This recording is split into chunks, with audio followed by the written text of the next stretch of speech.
പ്രിയപ്പെട്ട പ്രേക്ഷകർ, നമ്മൾ ഇനി പോകുന്നത് നമ്മുടെ തൃക്കാക്കര വാമനമൂർത്തി ക്ഷേത്രത്തിലേക്കാണ്. കാരണം നമ്മുടെ കേരളത്തിലെ തന്നെ ഏക വാമനമൂർത്തി ക്ഷേത്രമാണ് തൃക്കാക്കര. തൃക്കാക്കരയിലെ ഓണാഘോഷത്തിന് ഒരുപാട് ആചാരങ്ങളും അനുഷ്ഠാനങ്ങളും പാരമ്പര്യവും പ്രത്യേകതകളും ഒക്കെയുണ്ട്. രാവിലെ മുതൽ തന്നെ ആ ക്ഷേത്രത്തിലെ ചടങ്ങുകളൊക്കെ ആരംഭിച്ചു. വിശേഷാൽ പൂജകൾ പുലർച്ചെ തന്നെ തുടങ്ങി. മഹാബലിയുടെ എഴുന്നള്ളത്ത് രാവിലെ 8 മണിക്കാണ്. തുടർന്ന് ഓണസദ്യ നടക്കും. ഈ ചടങ്ങുകളിൽ പങ്കെടുക്കാനായി ആയിരക്കണക്കിന് പേരാണ് പുലർച്ചെ മുതൽ എത്തിയത്.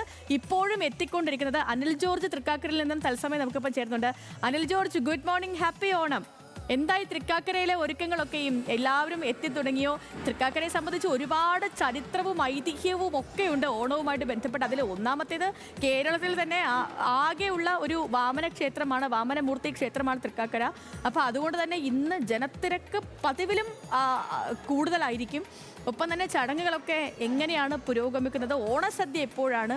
മന്ത്രിമാരൊക്കെ എത്തുന്നതാണ്. സാധാരണ അവിടെയൊക്കെ എത്താറുണ്ട് മന്ത്രിമാരും മറ്റ് നേതാക്കളും ഒക്കെയും. ആരെങ്കിലുമൊക്കെ എത്തിയിട്ടുണ്ടോ? അനിൽ, പറയൂ, എന്താണ് വിശേഷങ്ങൾ? സേതു, മഹാബലി എഴുന്നള്ളിക്കൽ ചടങ്ങ് അല്പസമയത്തിനകം ആരംഭിക്കും. അതാണ് ഓണാഘോഷത്തോടനുബന്ധിച്ചുള്ള ഈ ക്ഷേത്രത്തിലെ ഏറ്റവും പ്രധാനപ്പെട്ട ഒരു ചടങ്ങ്. അത് 8 മണിക്ക് ശേഷമാണ് അത് നടക്കുന്നത്. ഓണസദ്യയാണല്ലോ നമ്മളൊക്കെ ഓണത്തിന് കാത്തിരിക്കുന്ന ഒരു കാര്യം. തൃക്കാക്കരയിലെ ഓണസദ്യ ബഹുക്കേമമാണ്. ഇതാ നോക്കൂ, ഞാനിപ്പോൾ ഉള്ളത് അവിടുത്തെ ഊട്ടുപുരയിലാണ്. ഓണസദ്യക്കുള്ള വിഭവങ്ങളെല്ലാം തന്നെ ഏതാണ്ട് തയ്യാറായി കഴിഞ്ഞു. 35,000 മുകളിൽ ആളുകൾക്കാണ് ഇവർ ഓണസദ്യ തയ്യാറാക്കിയിരിക്കുന്നത്. ഈ ഓണസദ്യ തയ്യാറാക്കുന്നതിന് പ്രധാനപ്പെട്ട രീതിയിൽ നേതൃത്വം നൽകുന്നത് ഇദ്ദേഹമാണ്, ജയപ്രകാശ്. അദ്ദേഹത്തോട് ചോദിക്കാം, എത്ര പേർക്കുള്ള സദ്യ ഇപ്പോൾ തയ്യാറായി? നമ്മളിപ്പോൾ ഒരു 20-25,000 പേരോളം സദ്യ കഴിക്കാനുള്ള കാര്യങ്ങൾ തയ്യാറാക്കി വെച്ചിട്ടുണ്ട്. എന്തൊക്കെയാണ്?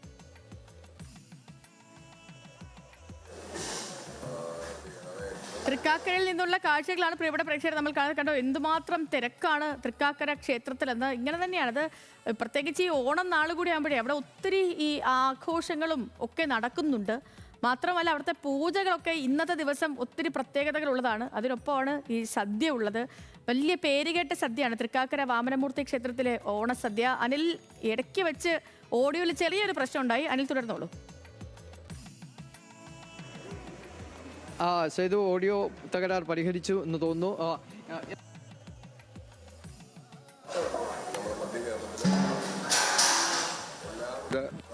തയ്യാറാക്കി കഴിഞ്ഞു.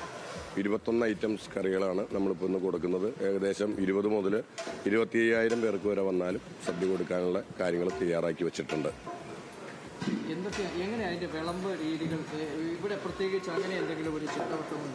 ഇത് ഇന്ന് രാവിലെ 10 മണിയോടുകൂടി മിനിസ്റ്റേഴ്സ് അടക്കമുള്ള പ്രശസ്തരായ വ്യക്തികളെല്ലാം പങ്കെടുക്കുന്ന ഉദ്ഘാടന ചടങ്ങോടുകൂടിയാണ് ഓണസദ്യ ആരംഭിക്കുന്നത്. 10:30 മണിക്ക് ആരംഭിക്കും.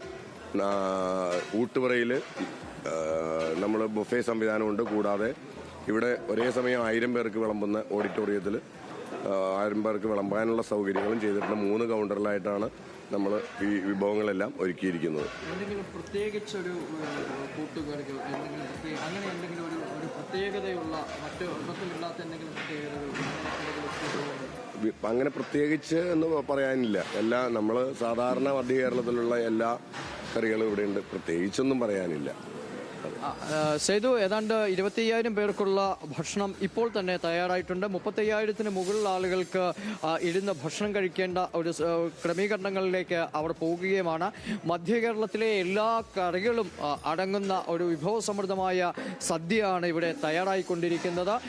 മന്ത്രിമാരടക്കമുള്ള ആളുകൾ, ഒരു വിശിഷ്ട അതിഥികളുടെ ഒരു വലിയ നിര തന്നെ ഇവിടെ ഉണ്ടാകും. അവർ എല്ലാവരും തന്നെ ഇതിൻ്റെ ആദ്യ ചടങ്ങ് സാധാരണഗതിയിൽ നടക്കുക. മന്ത്രി പി രാജീവ് തന്നെയായിരിക്കും ഇത്തവണയും ഓണസദ്യ വിളമ്പി തുടങ്ങുക. ഗണപതിക്ക് ആദ്യം വിളമ്പും. അതിനുശേഷം പ്രമുഖരായ ആളുകൾ എല്ലാവരും തന്നെ ഇരുന്ന് സദ്യ കഴിക്കുന്ന ചടങ്ങിലേക്ക് പോകും. ഏതാണ്ട് 2 മണി 3 മണി വരെ. അപ്പോൾ ആ സമയമാകുമ്പോഴത്തേനും ഞാൻ വീണ്ടും അനിലേക്ക് എത്താം. 8